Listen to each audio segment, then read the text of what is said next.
If you have to be successful, you have to aim high. You have to work hard.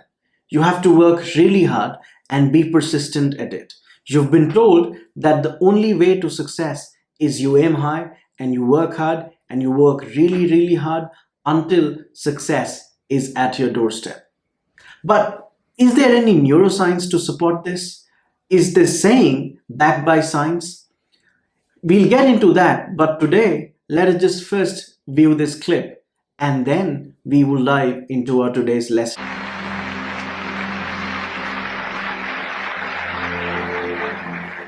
मुझे award मिलेगा ना यार? मिलेगा ना यार, क्यों रे? लेकिन अवार्ड वाले अभी इधर उधर नहीं, अभी तेरे को अवार्ड देना। ऐसा ठीक? अबे पहले ये ले मेरी तरफ से बाटली अवार्ड। Really? हाँ।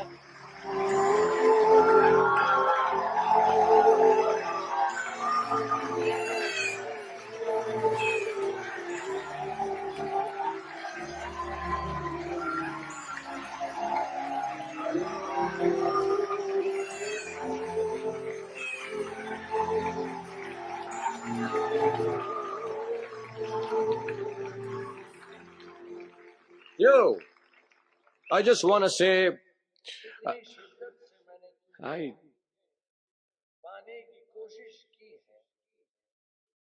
इतनी शिद्दत से मैंने तुम्हें पाने की कोशिश की है कि हर जर्रे ने मुझे तुमसे मिलाने की साजिश की है। कहते हैं अगर किसी चीज को दिल से चाहो तो पूरी कायनात उसे तुमसे मिलाने की कोशिश में लग जाती है। आज आप सब ने मुझे मेरी चाहत से मिलाया। Thank you very much. मैं आप सबका शुक्रगुजार हूं कि आपने मेरे ख्वाबों को यकीन में बदल दिया। इतना कि I feel like the king of the world. और आज इस बात का भी यकीन हो गया कि हमारी फिल्मों की तरह हमारी जिंदगी में भी एंड में सब ठीक हो जाता है। हैप्पीज एंडिंग्स। और अगर ठीक ना हो तो वो दी एंड नहीं है दोस्तों। पिक्चर अभी बाकी है।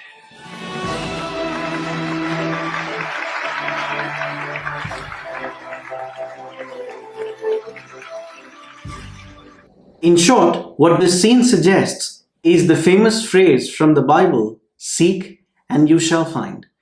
This quote encourages you to be persistent in seeking answers, and it says that eventually, if you are persistently seeking answers, you will find it. You will find success if you work hard, if you aim high, and if you keep at it.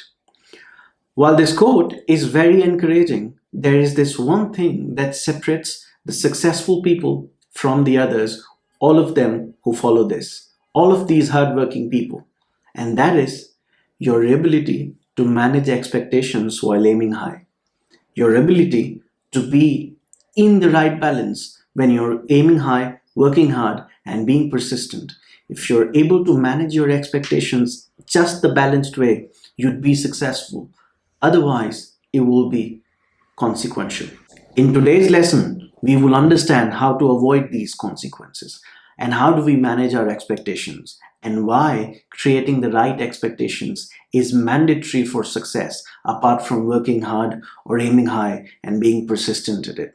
Now, to get to the heart of the matter, let us first break down this phrase into two parts. And first, let us understand the word seeking. Seek and you shall find. Seeking means that you're trying to achieve a goal. You're trying to seek an outcome, an objective. Now, let us first define what a goal is from a neuroscience perspective. According to neuroscience definition, a goal is subjectively desirable states of affair that an individual intends to attain through action. Now, the fact that an individual intends to attain means that this goal is both desirable plus attainable. Now, when we have something desirable, those desires create expectations of outcomes, expectations of achievements. and expectations of satisfaction. Now, what exactly is this expectation? Is it a tangible idea? Is it a concrete idea, something that you can see? No. Expectation is the prediction of an outcome. It is the prediction that you will achieve something, or if you do something, it's the prediction that it will give you an outcome or a satisfaction. Now, here's what happens technically. When you have expectations, what happens inside is your prefrontal cortex, the thinking brain, and I've talked about this in my previous video. The thinking brain puts different thoughts, objectives in places and projects that to your feeling brain, the limbic systems, and asks your limbic system, your feeling brain, how are you feeling about it?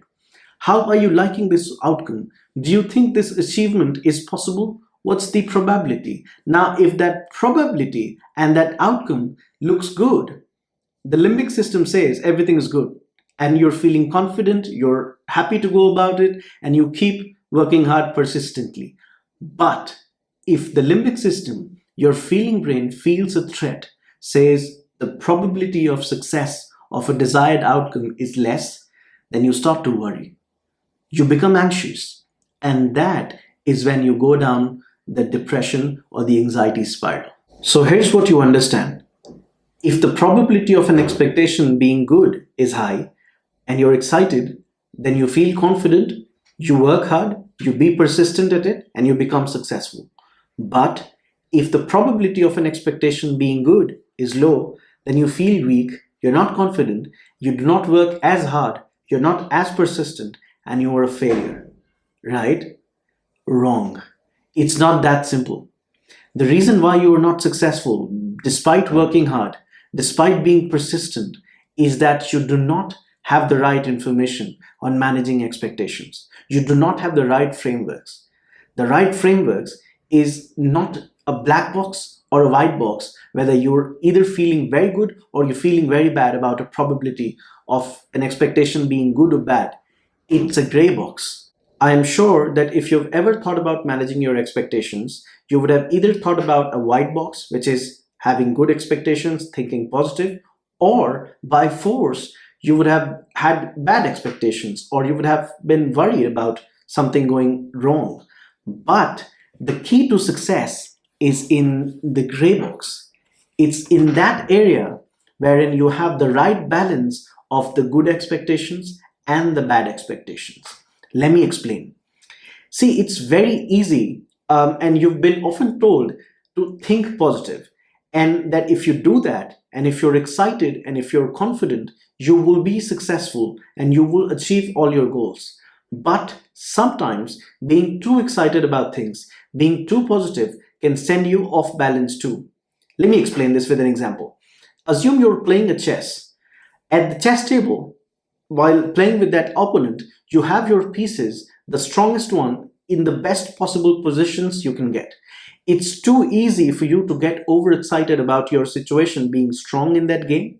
Now, what happens is with this strong positivity and confidence, your limbic system, your feeling brain, gets a little too much excited and aroused. And what happens is that the thinking brain, the prefrontal cortex, gets less dominant, and your thinking becomes not as clear. You're not able to think the strategy, look at what's happening around in that moment, because you're too busy, aroused by your feeling brain, that you're about to win.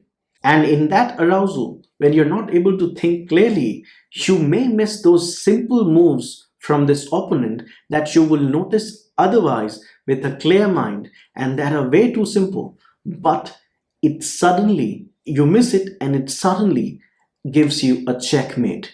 Such mistakes can be very expensive, both at the chess table and in life. So the point that I'm trying to make in today's lesson is good expectations or bad expectations, both will send you off balance.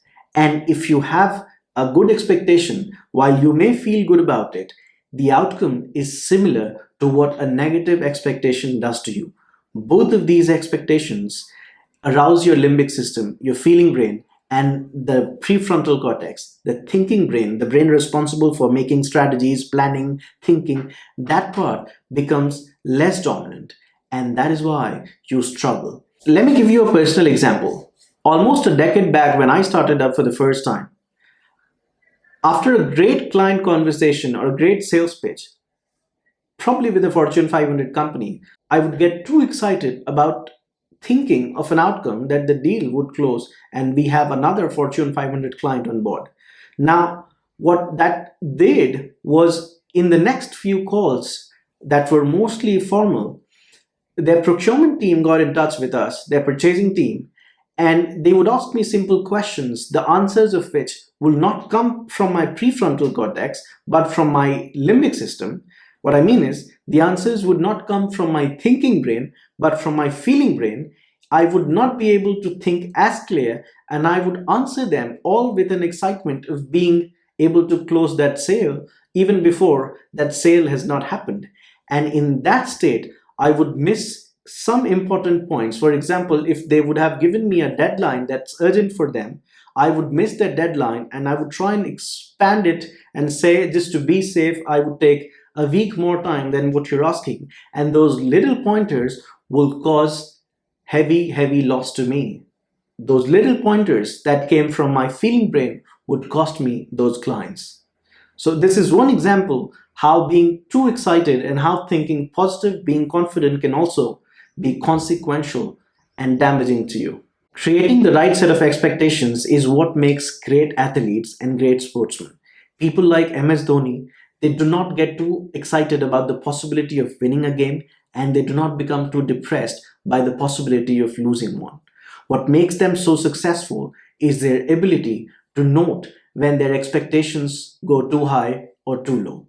They practice mindfulness and take a note of where the flow of their attention is, and if it is drifting off track, if it's not just balanced, they stop and try and focus onto the current moment. In the case of Dhoni, he tries to focus not on the outcome of a cricket match, but onto the next ball that's going to challenge him then.